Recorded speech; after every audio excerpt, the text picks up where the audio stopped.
কার কথা বলবো, লাল ভাই সাহেবের কথা বলবো না কালো ভাই সাহেবের কথা বলবো?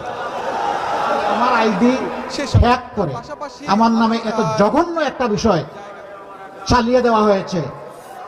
এখন বলবেন যে আপনার এই কলাটা খাইলো কে? ঠাকুর ঘরে কে রে? ওই কলায় অর্ধেক কামড় দিয়ে বলে আমি কলা খাই না।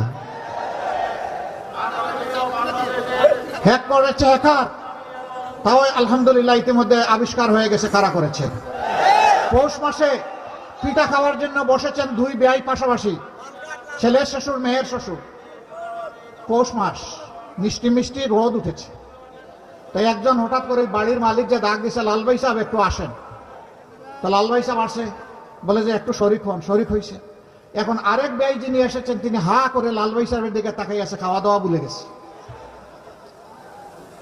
উনি আর খাই নাই। তো পাড়াপড়শি লোকটা চলে যাওয়ার পরে বাড়ির মালিক জিজ্ঞেস করলে, ব্যয় সাহেব কি হলো?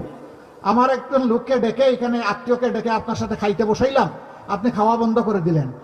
ওই যে যখন তারা লাল ভাই সাহেব বলে ডাকলেন, সে যখন এখানে আসলো, তার চেহারা দেখে আমি আল্লাহ শুকরিয়া আদায় করে বললাম, ইনি যদি লাল ভাই সাহেব হন তাইলে এই এলাকার কালো ভাই সাহেবের হালত কি? পাঁচটি জনসভায় অংশগ্রহণ। এখন কিছু লোক তারা এখন নিজেকে লাল ভাই সাহেব হিসাবে উপস্থাপন করতে চায়।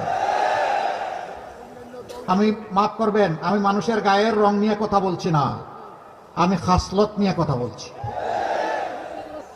এই 2 দিন আগেও গাজীপুরে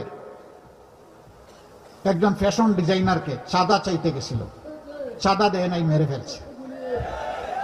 এরা আবার বড় গলায় কথা বলে। এরা যখন একসময় ক্ষমতায় ছিল, ঢাকা বিশ্ববিদ্যালয়ের, আমি হলের নাম নেব না, ওগুলা সব আমাদের কলিজার টুকরা মেয়ে, সেখানে ঢুকে ওরা কি করেছিল আপনারা সবাই জানেন। তাদের মাথা গরম হয়েছে। আজকে মায়েরা তাদের ইজ্জতের ওয়ারেন্টি হিসাবে তারা মনে করে আমরা যারা 11 দল এখানেই তারা নিরাপদ। একথা তো আমার নয়, আমার মায়েদের। এখন মায়েরা এই কথা বলে কেন? এইটা তাদের দোষ। যারে দেখতে নারী তার চলন বাঁকা। এখন মায়ের গায়ে হাত তুলে আবার আইসা বলে যে একটা ফ্যামিলি কার্ড নাও। এক হাতে ফ্যামিলি কার্ড আর এক হাতে মায়ের গায়ে হাত। রাখ তোদের ফ্যামিলি কার্ড। আমার মায়ের মর্যাদার চাইতে ওই ফ্যামিলি কার্ড নস্যি, এর 2 পয়সার কোনো গুরুত্ব নাই। আগে আমার মায়ের মর্যাদা, তারপরে তোদের ফ্যামিলি কার্ড। আমরা জাতিকে আলহামদুলিল্লাহ গর্বিত জাতি হিসাবে গড়ে তুলতে চাই। কারো কার্ডের ধার এই জাতি ধারবে না ইনশাআল্লাহ। যে যুব সমাজ লড়াই করেছিল তাদের দাবি একটাই ছিল, উই ওয়ান্ট জাস্টিস। আমরা সমাজের সব ক্ষেত্রে আমাদের ন্যায্যটা চাই, জাতির সমস্ত নাগরিকদের ন্যায্যটা চাই। এই ন্যায্য দিতে যারা অস্বীকার করেছিল তাদেরকে খালি হাতে মোকাবিলা করে দুনিয়া থেকে, দেশ থেকে বিদায় করে দিয়েছে। সেই মায়ের সন্তানদেরকে ভয় দেখাইও না।